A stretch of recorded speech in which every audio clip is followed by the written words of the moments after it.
ஒரு சின்ன உதாரணம் சொல்லுகிறேன். ஒரு முறை விவேகானந்தர் ஒரு ஊருக்கு போயிருக்கிறார். படித்த பண்டிதர்கள் பல பேர் அவரோடு விவாதிக்க வேண்டும் என்று வந்தார்கள். நீண்ட நேரம் அவரோடு உரையாடினார்கள், பேசினார்கள், நிறைய விஷயங்களை எல்லாம் பரிமாறிக்கொண்டிருந்தார்கள். ஒன்றை மறந்து விட்டார்கள். விவேகானந்தருக்கும் மனித உடல் இருக்கிறது, எனவே பசிக்கும், அவருக்கு உணவு கொடுக்க வேண்டும், அவர் உரிய நேரத்தில் சாப்பிட வேண்டும். இதை பற்றி யாரும் கவலைப்படவே இல்லை. வேறு எதையோ பேசிக் கொண்டிருந்தார்கள். அப்புறம் அவரவருக்கு பசி வந்தவுடனே எழுந்து உள்ளே போய்விட்டார்கள். எங்களுக்கே வாழ்க்கையிலே ஒரு வேடிக்கையான அனுபவம் நடக்கும். திருமண வீடுகளுக்கு எங்களை பேச அழைப்பார்கள். திருமண வீடுகளில் நாங்கள் பேசிய உடனே நிறைய பேர் கொத்து கொத்தாக மேடைக்கு வந்து எங்களோடு போட்டோ எடுத்துக் கொள்வார்கள். ஒரு பெரிய கொடுமை சொல்லட்டுமா, எங்களோடு போட்டோ எடுத்துக்கொண்டு அவர்கள் சாப்பிட போய் விடுவார்கள். அடுத்த பேட்ச் எங்களோடு போட்டோ எடுக்க வரும். இப்படி வரிசையாக போய்கொண்டே இருப்பார்கள். ஒழிய பேசியவனுக்கு சாப்பாடு போட வேண்டும் என்ற எண்ணம் யாருக்குமே தோன்றாது. இதுல ஒரு பெரிய என்ன ஆச்சரியம் என்றால், முதல் பந்தியில் சாப்பிட்டவர் மீண்டும் அவருடைய உறவினரை அழைத்துக் கொண்டு வந்து மறுபடியும் போட்டோ எடுப்பதற்கு வந்து நிற்பார். இந்த பாழாய் போன பாவிக்கும் ஒரு வயிறு இருக்கிறதே, பசிக்குமே, இவன் சாப்பிட வேண்டுமே என்பதை பற்றி கவலைப்பட மாட்டார்கள். அவர்கள் புகைப்படம் எடுப்பதையே பெரிய ஆனந்தமாக எண்ணிக்கொண்டிருப்பார்கள். நான் அதை குறையாக சொல்லவில்லை, ஒரு நிகழ்வாக சொல்லுகிறேன், புரிந்து கொள்ளுங்கள். விவேகானந்தர் உட்கார்ந்து இருக்கிறார், மணிக்கணக்காக பேசிக் கொண்டிருக்கிறார். இந்த படித்த அறிவாளிகள் அவரோடு பேசுகிறார்கள் மணிக்கணக்காக. பசிக்கும் என்று யாருமே கவலைப்படவில்லை. ஆனால் ஒரு செருப்பு தைக்கிற சகோதரருக்கு மட்டும் மனம் வருத்தப்படுகிறது. ஐயோ, அவருக்கு பசிக்குமே என்று எண்ணுகிறார்.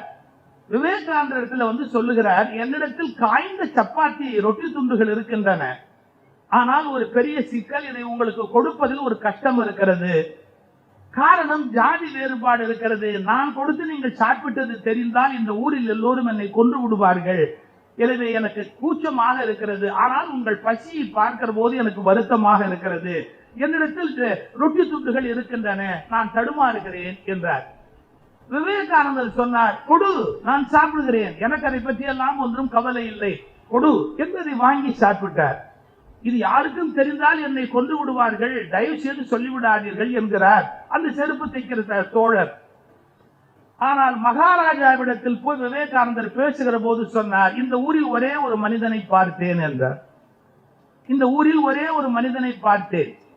என்னோடு பேசிய அறிவாளிகள் எல்லாம் அறிவை பரிமாறினார்களே ஒழிய எனக்கு பசிக்குமே என்று கவலைப்பட தெரியவில்லை. அவர்களுக்கு எனக்கு சாப்பாடு தர வேண்டும் என்று தோன்றவில்லை. ஆனால் அவனுக்கு மட்டும் தோன்றியது என்று சொன்ன பிறகு மன்னர் அவருக்கு ஒரு சிறப்பு செய்தார் என்று ஒரு வரலாற்று சம்பவம் இருக்கிறது. இதை எதற்காக சொல்லுகிறேன்? நிறைய படித்திருப்பார்கள் பல பேர். ஆனால் அடுத்தவருடைய மன வருத்தம், உடல் வருத்தம், சிரமங்கள், பிறருடைய துன்பங்கள் என்ன என்பதை பற்றி தெரியாதவர்கள். இவர்கள் எவ்வளவு படித்தாலும் அது வெறும் அட்டை அடையாளங்களை ஒழிய ஒரு கல்வி முதிர்ச்சியினுடைய ஞான அடையாளங்கள் அல்ல என்பதை நாம் புரிந்து கொள்ள வேண்டும். அமெரிக்கா போயிருந்தோம் நாங்க. அங்க எஸ்.ஏ. பழனியப்பன் ஒரு பெரிய இன்ஜினியர் 130 அமெரிக்கர்களை வேலைக்கு வச்சிருக்கிறார். எஸ்.ஏ. பழனியப்பன் ஒரு இன்ஜினியர், அவரு 130 அமெரிக்கர்களை வேலைக்கு வச்சிருக்கிறார். அவர்கிட்ட அவ்வளவு பெரிய நிறுவனம், அவருடைய நிறுவனம். அங்க அவருடைய வீட்டுல தங்கி இருந்தோம். அவருடைய சொந்த ஊர் எதுன்னு கேட்டீங்கன்னா, அவினாசிக்கு பக்கத்துல ஒரு சின்ன கிராமம், அமிச்சிபாளையம் அப்படின்னு ஒரு ஊரு. என்ன அந்த ஊருக்கு கூட்டிட்டு போனாரு. பின்னாடி அந்த ஊருக்கு ஒரு குடமுழுக்கு பண்ணும் போது என்ன அந்த ஊருக்கு வரணும்னு என்ன கூட்டிட்டு போனாரு. அமிச்சிபாளையம் அந்த ஊருக்கு என்ன கூட்டிட்டு போயிட்டு, அந்த ஊர் எப்படி இருந்ததுன்னா, முள்ளு செடி, அப்படியே வறண்ட பூமி, சரளக்கல்லு, அவ்வளவு ட்ரை லேண்ட், ஒண்ணுமே இல்லை, எந்த விதத்திலையும் வந்து செடி கொடிகள் கூட இல்லை. இதான் சார் என் ஊரு, இதான் என் ஊரு, நான் இங்கதான் பிறந்து வளர்ந்தேன் சொல்லிட்டு ஒரு வார்த்தை சொன்னார் சார். அந்த பக்கமா ஆடு மாடு மேய்ச்சிக்கிட்டு ஒரு 4-5 பேர் நின்றுகிட்டு இருந்தாங்க. இந்த அவர் சொன்ன வார்த்தையை அப்படியே சொல்றேன். இந்த காமராஜ்னு ஒரு அர்த்தர் மட்டும் பிறக்காம இருந்திருந்தான்னு வச்சுங்க, நானும் அவனை மாதிரி கோமணம் கட்டிக்கிட்டு ஆடு மேய்ச்சிருப்பேன். இன்னைக்கு அமெரிக்கால நான் இங்க உட்கார்ந்து இருக்கிறேன்னா, என்னை இலவசமா படிக்கிறதுக்கு அந்த மனுஷன் முதல்ல அனுமதிச்சாரு பாருங்க. எங்க அப்ப செத்துட்டான். அவர் சொன்ன வார்த்தை கவனிக்கணும். எங்க அப்ப செத்துட்டான், எங்க ஆய் செத்துட்டா. நான் ஒவ்வொரு உறவுக்காரங்க வீட்லயும் போய் மத்தியானம் சோறு வாங்கணும். உறவுக்காரன் மதிப்பான்னு நினைக்கிறீங்க, மாமன் பெரியப்பா மதிப்பான்னு நினைக்கிறீங்க. உட்காரு அப்புறம் சாப்பிட்டுப்பா அப்படிம்பாங்க. அவமானமா இருக்கும், சாப்பாடே கிடைக்காது. அந்த மாதிரி நிலையில பள்ளிக்கூடம் திறந்து பக்கத்துல பள்ளிக்கூடத்துல சோறும் போடுறாங்க அப்படின்னு நான் அந்த பள்ளிக்கூடத்துக்கு போனதாலதான் சார் கடைசியில நான் இன்னைக்கு இவ்வளவு பெரிய நிலைமைக்கு வந்திருக்கிறேன். அந்த மனுஷனுக்கு நான் கோயில் கட்டி கும்பிடணும் சார். ஒரு வினாடி யோசிச்சு பாருங்க. அமைச்சுப்பாளையத்துல ஆடி மேய்ச்சிக்கிட்டு ஒண்ணும் இல்லாம ஒரு கோமணத்தை கட்டிட்டு உட்கார்ந்து இருக்க வேண்டிய ஒரு ஆளா என்ன ஆக்கி இருக்கோம். நான் அதுல இருந்து அந்த படிச்ச ஒரே காரணத்தினால்தான் இன்னைக்கு அமெரிக்கால 130 அமெரிக்கரை வேலைக்கு வச்சுக்கிட்டு இவ்வளவு பெரிய கம்பெனி என்னால நடத்த முடியுது அப்படின்னார். இதெல்லாம் நம்ம நினைச்சு பார்க்கணும். கற்றதால் என்ன பயன்னு இப்ப சொல்றேன் சார். பணக்காரன் வீட்டு புள்ள மேல வந்துடலாம், பதவியில் இருக்கிறவங்க வீட்டு புள்ள மேல வந்துடலாம். ஆனால் ஏழை நடுத்தர குடும்பத்தில் இருப்பவர்கள் கற்பதால் மட்டும்தான் உயர்ந்த இடங்களை அடைய முடியுமே ஒழிய வேறு எதனாலும் அடைய முடியாது. அதனால்தான் இந்த நாட்டில் அவர்கள் கற்கக்கூடாது என்றே பல பேர் தடை செய்து வைத்திருந்தார்கள். அப்படிப்பட்டவர்கள் மேலே வந்துவிடக் கூடாது, அவர்கள் உயர்ந்து விடக்கூடாது, எல்லோரும் படித்து விடக்கூடாது என்பதில் ஒரு சிலர் மிக உறுதியாக இருந்தார்கள். அதை தகர்த்து எறிந்த பிறகுதான் அந்த கல்வி அனைவருக்குமானது என்கிற அந்த தகர்ப்பு நடந்ததற்கு பிறகுதான் உண்மையிலேயே தமிழகமும் இந்தியாவும் பெரிய வளர்ச்சியை காண முடிந்தது என்பதை நீங்கள் நன்றியோடு நினைத்து பார்க்க வேண்டும். கல்வி பொதுவானது என்கிற எண்ணமே பல பேருக்கு இல்லையே. ஏற்கனவே வளர்ந்தவர்கள் மேலே மேலே வளர வேண்டும் என்றால் வளராதவர்கள் எப்போது வளர்வது? அவர்களுக்கான கல்வியை யார் தருவது? அது பற்றிய கவலையை யார் படுவது? எனவே கல்வி என்பது கண்ணோட்டம் உடையதாக அமைந்திருக்க வேண்டும் என்பதை புரிந்து கொள்ள வேண்டும். அதனால்தான் கண்ணப்பனை படிக்காதவனை கலை மலிந்த சீர் நம்பி என்று கொண்டாடுகிறார். கல்வி என்பதே பள்ளிக்கூடத்திலே மட்டும் கிடைப்பது அல்ல. பள்ளிக்கூடம் நமக்கு கொடுக்கிற கல்வியை விடவும் வாழ்க்கை நமக்கு கொடுக்கிற கல்வி இன்னும் அதிகமாக ஆழமானது, கனமானது, வலிமையானது. ஆனால் ஒரே ஒரு வித்தியாசம், பள்ளிக்கூடத்திலே பாடம் நடத்திவிட்டு பிறகு பரீட்சை வைப்பார்கள். ஆனால் வாழ்க்கை பரீட்சை வைத்துவிட்டு அதன் மூலம் ஒரு பாடத்தை நடத்தும். அதுதான் பள்ளிக்கும் வாழ்க்கைக்கும் இடையிலே இருக்கிற ஒரு வேறுபாடு என்று சொல்ல வேண்டும். இங்கு ஒரு பாடத்தை நடத்துவார்கள், பிறகு அது பற்றிய பரீட்சை என்று வைப்பார்கள். வாழ்க்கை எப்படி பாடம் நடத்தி கொண்டிருக்காது, பரீட்சையை வைத்துவிடும் நேரடியாக. நீங்கள் அந்த பரீட்சையை எப்படி கையாளுகிறீர்கள் என்பதை பொறுத்துதான் உங்களுக்கு உண்மையாகவே ஒரு பாடம் கிடைப்பதற்கான வாய்ப்பு இருக்கிறது. அதனால்தான் அறிஞர்கள், சிந்தனையாளர்கள் உங்களுடைய சிறந்த ஆசிரியர் யார் என்று கேட்டால் தன்னுடைய பள்ளிக்கூடத்து ஆசிரியர், கல்வி ஆசிரியர், வேறு வகையான குருமார்கள், இவர்களை ஆசிரியர் என்று சொல்லுகிறவர்கள் மன்னிக்க வேண்டும், ஓரளவுதான் வளர்ந்திருக்கிறார்கள் என்று பொருள். ஆனால் உண்மையிலேயே உங்களுடைய ஆசிரியர் யார் என்று கேட்டால் மிகச்சரியான பதில் அனுபவங்கள் தான் நமக்கு மிகச்சரியான ஆசிரியராக இருக்க முடியும். அனுபவங்களை விட மிகச்சிறந்த ஆசிரியர்கள் உலகத்தில் இருக்க முடியாது. எனவே அனுபவங்களை தருகிற கல்வி ஒரு மனிதனை மிக உயர்ந்த இடத்திற்கு அழைத்து போகக்கூடிய கல்வி. படிப்பது என்பது ஒரு ஆரம்ப நிலை. ஒரு புத்தகத்தை படிப்பது, அதன் பிறகு அதிலிருந்து குறிப்பெடுத்து வைத்துக் கொள்வது, அதை உள்வாங்குவது, அதை கூடுமானவரை வாழ்க்கையிலே நடத்தி பார்ப்பது, அதில் சரி தவறு இவற்றை கண்டுபிடிப்பது, வேண்டாததை ஒதுக்கி விடுவது, வேண்டியதை எடுத்து வைத்துக் கொள்வது. இப்படி மனிதன் படிப்படியாக தன்னை செதுக்கிக் கொண்டு வளர வேண்டும். ஒரு வேடிக்கை சொல்வது என்று சொன்னால், நம்முடைய தமிழர்கள் வீடு கட்டுகிற போதே ஒரு நுட்பத்தை வைத்திருக்கிறார்கள். என்ன நுட்பம் தெரியுமா? நீங்கள் வீட்டில் முதலில் நுழைகிற போது என்ன இருக்கும்? படி என்பதுதான் இருக்கும். படி என்பதற்கு 2 பொருள் இருக்கிறது, உங்களுக்கு தெரியும். இந்த படிக்கும் படி என்று பெயர், புத்தகத்தை விரித்து படிப்பதற்கும் படி என்று பெயர். எனக்கு நன்றாக நினைவு இருக்கிறது, கவிஞர் கொத்தமங்கலம் சுப்பு, கவிஞர் சுரதா 2 பேரும் பூம்புகார் இந்திர விழாவிலே கவிதை பாட வந்தார்கள். அப்போது கொத்தமங்கலம் சுப்பு வயதாகி கொஞ்சம் தடுமாறி கொண்டிருந்தார். சுரதா கொத்தமங்கலம் சுப்புவை உரிமையோடு கேலி பேசிக் கொண்டிருந்தார்.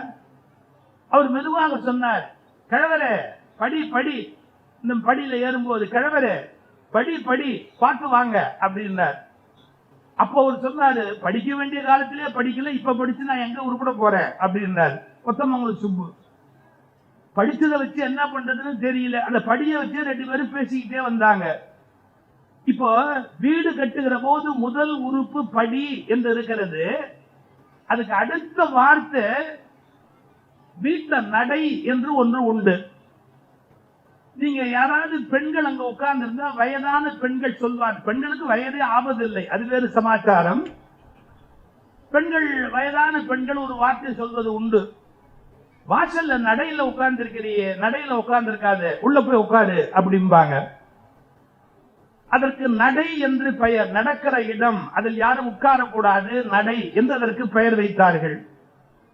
அதன் பிறகு கூடம் என்று வீட்டிலே உள்ளே இருக்கிற இடத்துக்கு, எல்லோரும் சேர்ந்து அமர்ந்து இருக்கிற இடத்திற்கு கூடம் என்று பெயர் வைத்திருக்கிறார்கள். கொஞ்சம் நன்றாக யோசித்து பார்த்தால் உங்களுக்கு தெரியும். படி, நடை, கூடம். இப்போது வாழ்க்கைக்கு இதை எடுத்துக்கொள்வதாக இருந்தால் நல்ல விஷயங்களை படி, படித்தால் போராது, படித்த வழியில் நட, நடந்தால் போதாது, அப்படி நடப்பவர்களோடு கூடி வாழ்வதற்கு பழகிக்கொள். படி, நடை, கூடம். இதற்கு என்ன பெயர்? வீடு என்று பெயர். தமிழிலே வீடு என்று சொன்னால் மோட்சம் அல்லது முக்திக்கு வீடு என்று பெயர். படிக்க வேண்டியதை படித்து, நடக்க வேண்டிய முறையில் நடந்து, கூடி அவர்களோடு யார் சேர்ந்து வாழ்கிறார்களோ அவர்கள் வீடு பெறுகிறார்கள் என்பதை நாம் கட்டி இருக்கிற வீட்டிலேயே படிப்பது எவ்வளவு முக்கியம் என்பதை நமக்கு சொல்லிக் கொடுத்திருக்கிறார்கள். எனவே கற்க வேண்டும் என்கிற எண்ணம் முதலில் மனிதனுக்கு வர வேண்டும். நினைவுல பல விஷயங்கள் இல்லைன்னு வச்சுக்கோங்களேன், நம்ம கற்ற கல்வினால என்ன பயன்? ஒரு மெடிக்கல் காலேஜ், நம்ம மெடிக்கல் டாக்டர்கிட்ட போறீங்க. இப்போ நமக்கு வந்து டெய்லி விசிட்டே பல பேர் டாக்டரோட போறது பழக்கமாக்கிட்டான். இன்னைக்கு கண்ணுக்கு, இன்னைக்கு காதுக்கு, இன்னைக்கு பல்லுக்கு, இன்னைக்கு மூக்குக்கு, நமக்கு மொத்தம் எத்தனை உறுப்பு இருக்கோ அது ஒரு மாசம் முழுக்க ஒரு ரவுண்டு போயிட்டு வந்தா 32 கரெக்டா முடிஞ்சு போயிடும். அப்படி டாக்டரை வந்து நம்ம அவ்வளவு க்ளோஸ் ஃப்ரெண்ட் ஆக்கி வச்சிருக்கிறோம்.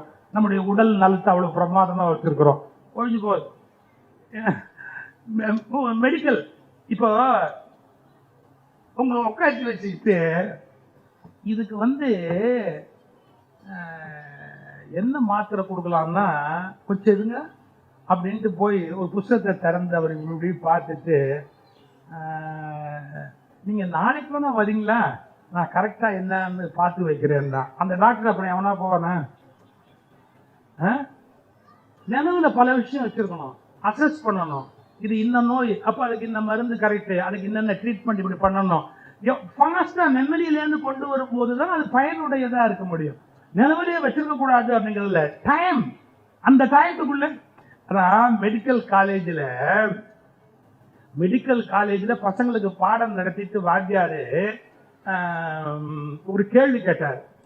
இந்த நிலையில உங்கள்கிட்ட ஒரு பேஷண்ட் வராம்பா, பல்ஸ் இவ்வளவு இருக்கு, பிபி இவ்வளவு இருக்கு, இந்த மாதிரியான ஒரு நிலையில இருக்கா, கண்ணு சொருகி இருக்கு, இந்த நிலையில அவருக்கு எல்லாம் டிஸ்கிரைப் பண்ணிட்டு நீ அவனுக்கு என்ன மருந்து கொடுப்ப அப்படின்னு கேட்கிறாரு. அந்த பையன் பேசாம அப்படின்னு இருந்தான். ஒன்னு அடுத்த பையன் நெக்ஸ்ட் அப்படின்னார், அவனும் பேசாம நின்றான். அடுத்த பையன் நெக்ஸ்ட் அப்படின்னார், அவனும் பேசாம நின்றான். அப்போ முதல் பையன் சொன்னான், சார் அது என்னன்னு ஞாபகம் வந்துருச்சுன்னா. ஷட் அப், உன் பேஷண்ட் செத்து 10 நிமிஷம் ஆச்சு. உன் பேஷண்ட் செத்து 10 நிமிஷம் ஆச்சு. இனிமேல் நீ மருந்து கொடுத்தாலும் ஒண்ணுதான், கொடுக்கட்டாலும் ஒண்ணுதான், அப்படி சும்மா இரு அப்படி.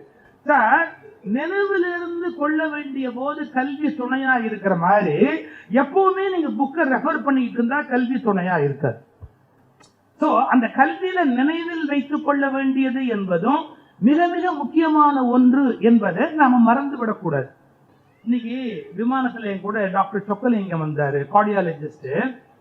அவருக்கு வந்து நான் வயசு சொன்னா கண்பட்டு போயிடும், வயசு சொல்ல விரும்பல, வயது மூத்தவர்.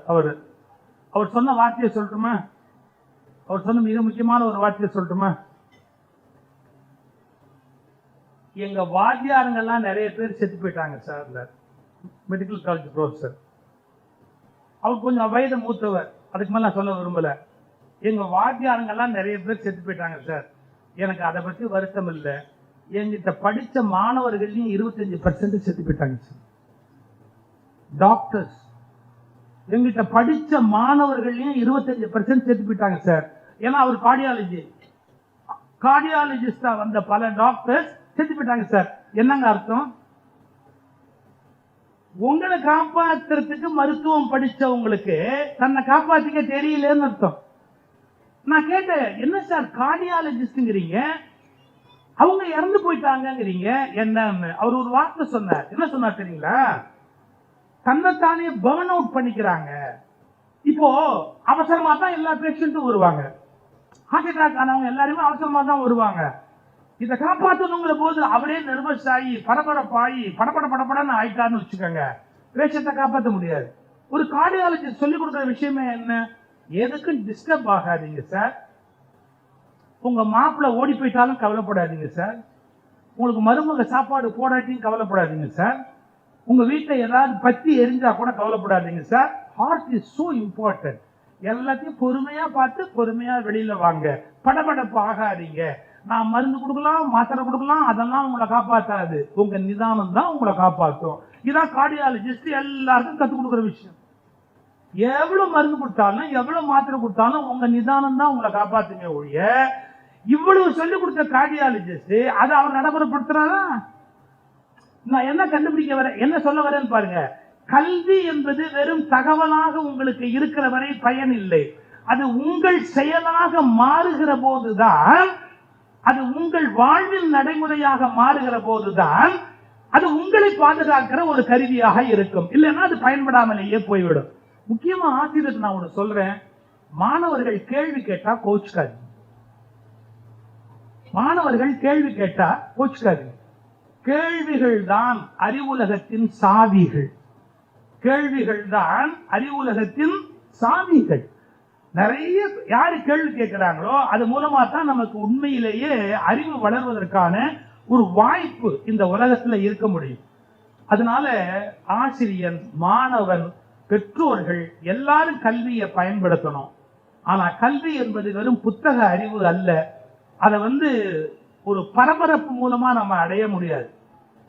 ஒரு ஜென் குரு கிட்ட ஒருத்தன் போனா, சாம்சுன்னு பேரு, அவன் சொல்றான், அவர்கிட்ட போய் சொல்றான், நான் உங்ககிட்ட வில் வித்தை கத்துக்கணும், எவ்வளவு நாள் கத்துக் கொடுப்பீங்க?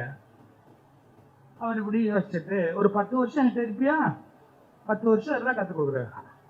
நான் சீக்கிரமா கத்துக்கிறேன், நான் ரொம்ப அதிக அக்கறையோட கத்துக்கிறேன், வேக வேகமா கத்துக்கிறேன், கூடவே வேணாலும் உங்க கூடவே நான் இருக்கிறேன்.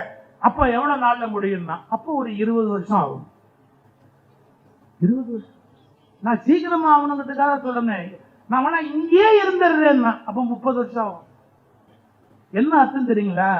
நீங்க விரைவாக ஒன்றை கற்றுக்கொள்ள முடியும் என்று நினைத்தால் ஏமாந்து போய் விடுவீர்கள். ஏன்? விரைவா போறதால ஒரு விஷயம் உள்ள போகாது. அது சரியான ஒரு வேகத்துல உள்ள போனா மட்டும்தான் அது நம்முடைய வாழ்க்கைக்குள்ள போக முடியும்.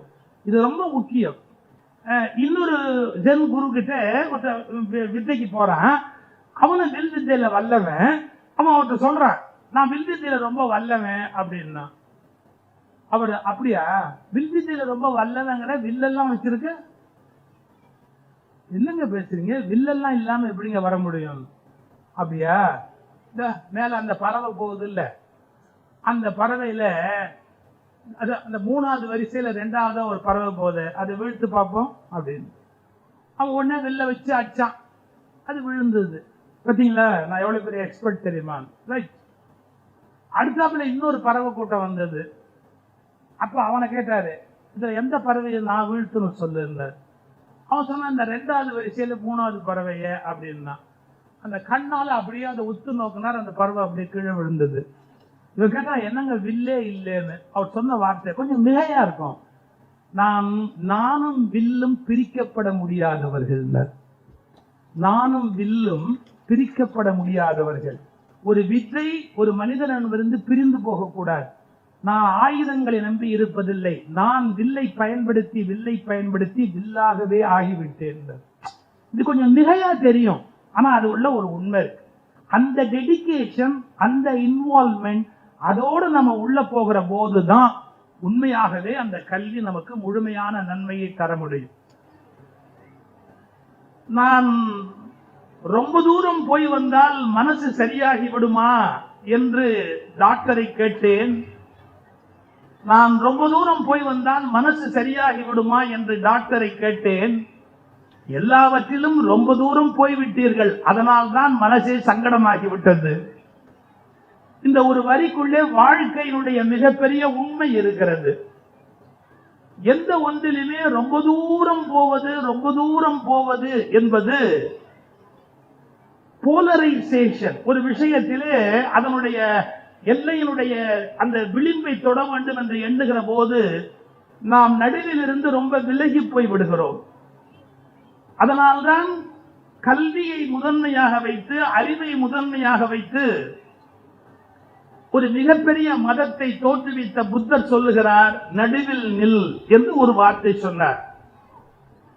எந்த விஷயத்திலுமே ஒரு ஓரமாக ஒன்றிலே ஆழமாக போகிறேன் என்று போகிற போது அதனுடைய முழு உண்மையை நாம் புரிந்து கொள்ள முடியாமல் போய்விடுகிறோம். எனவே நடுவில் நில் என்ற ஒரு அருமையான வார்த்தையை இந்த உலகத்துக்கு புத்தர் அருளிவிட்டு போயிருக்கிறார்.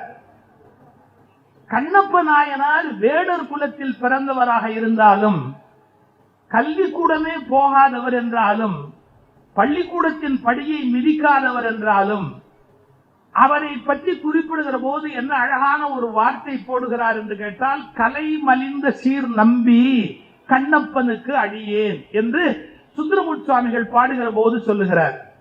கண்ணப்பர் ஏதாவது பள்ளிக்கூடத்தில் படிச்சாரா? ஏதாவது MA டிகிரி வாங்கினாரா? கலை மலிந்த என்றார். அவர் 64 கலைகளிலும் வல்லவராக விளங்கக்கூடியவரை போல கலையின் உச்சத்தை தொட்டவர். கலை மலிந்த சீர் நம்பி கண்ணப்பன் என்ற வார்த்தையினை சுந்தரர் பெய்கிறார். யோசிக்க வேண்டும். என்ன பொருள் தெரியுமா?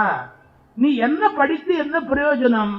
இன்னொருவன் கண்ணிலே இருந்து கண்ணீர் வருகிற போது அதை நீக்க வேண்டும் என்ற எண்ணம் வரவில்லை என்றால் நீ படித்தவனே அல்ல.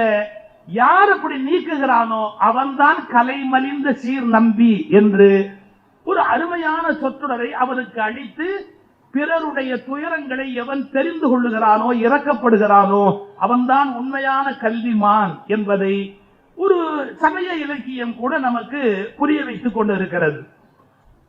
அண்ணாமலை யூனிவர்சிட்டி இப்ப சொல்றீங்கல்ல, அண்ணாமலை யூனிவர்சிட்டிக்கு முன்னாடி அது கல்லூரியா இருந்தது. அந்த கல்லூரிக்கு தமிழ் துறைக்கு ஒரு தலைவர் வேணும்னு ஆசிரியரை தேர்ந்தெடுக்க விரும்புகிறாரு. தமிழ் துறைக்கு தலைவர்னா நல்ல தமிழ்ல ஆழங்கால் பட்ட ஒருத்தரை கொண்டாந்து உட்காந்து வைக்கணும்னு நினைக்கிறாரு. ஒரு டீச்சர் அப்பாயின்மெண்ட் எப்படி நடந்ததுங்கிறது தெரிஞ்சுக்காங்க, அதுக்காக சொல்றேன்.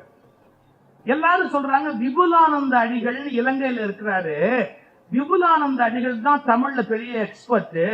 ஆனா அவர் நம்ம கல்லூரிக்கு வாத்தியாரா வரமாட்டாரு, ஏன்னா அவர் சன்னியாசியா போயிட்டாரு. அவர் இனிமே சம்பளம் வாங்குற ஆளா இங்க வேலைக்கெல்லாம் சேர மாட்டாரு அப்படின்னு.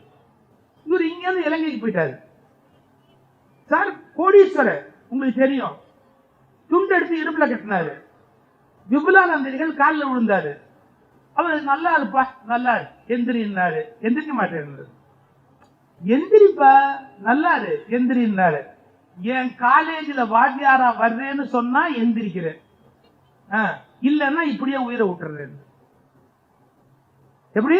என் காலேஜ்ல நீங்க வாத்தியாரா வரதா இருந்தா நான் எந்திரிக்கிறேன், இல்லன்னா நான் இப்படியே உயிரை விட்டுறேன் அப்படின்னாரு.